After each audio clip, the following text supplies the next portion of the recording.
দেশৰ সৰ্বকনিষ্ঠ সৰ্প উদ্ধাৰকাৰী তেজপুৰৰ 5 বছৰীয়া ৰাজসৌৰভ বৰকটকীলৈ সৰ্প কোঁৱৰ উপাধি প্ৰদান।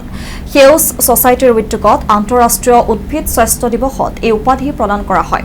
ঢেকিয়াজুলি উচ্চতৰ মাধ্যমিক বিদ্যালয়ৰ সহযোগত অনুষ্ঠিত হয় এই কাৰ্যসূচী।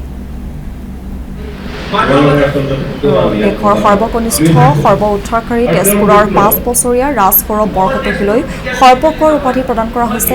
সেউজ ছচাইটিৰ উদ্যোগত আন্তঃৰাষ্ট্ৰীয় উদ্ভিদ স্বাস্থ্য দিৱসত এই উপাধি প্ৰদান কৰা হয়। ঢেকিয়াজুলি উচ্চতৰ মাধ্যমিক বিদ্যালয়ৰ সহযোগত অনুষ্ঠিত হয় এই কাৰ্যসূচী।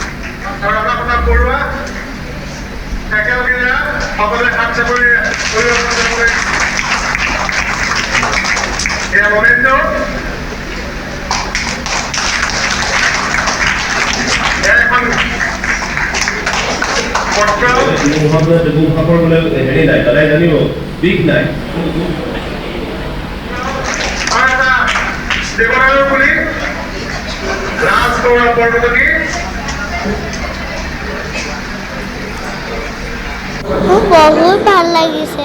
মই এতিয়ালৈকে দুটা কোপাইৰে টিংকেটেশ্বৰ আৰু এটা অজগৰ পোৱালি অজগৰ আৰু এটা ইণ্ডিয়ান স্নেক আৰু সাধুৰ। মোৰ ভয় নালাগে।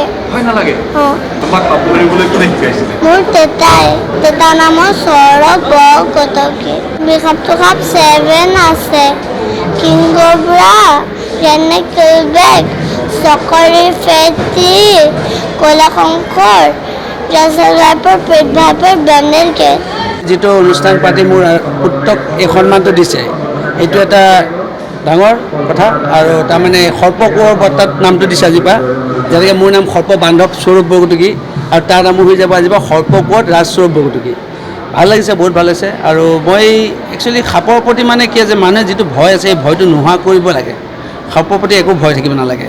মই হিমন্ত বিশ্ব শৰ্মা ডাঙৰীয়াক মই এটাই অনুৰোধ কৰিম, এই আমাৰ যিসকল এটা 5 বছৰ কণ্টিনিউ এই সৰ্প উদ্ধাৰ অভিযানত কাম কৰি আছে, সেই 5 বছৰ অভিযান কৰি থকা যুৱক যুৱতীসকলক অলপ হেৰি কৰি পেলাই যে কিবা এটা সংস্থাপন যদি দিব পাৰে, ধৰক টেম্পৰেলি বা কিবা এটা সহায় কৰিব পাৰে, তে মই নথৈ সুখী হ'ম।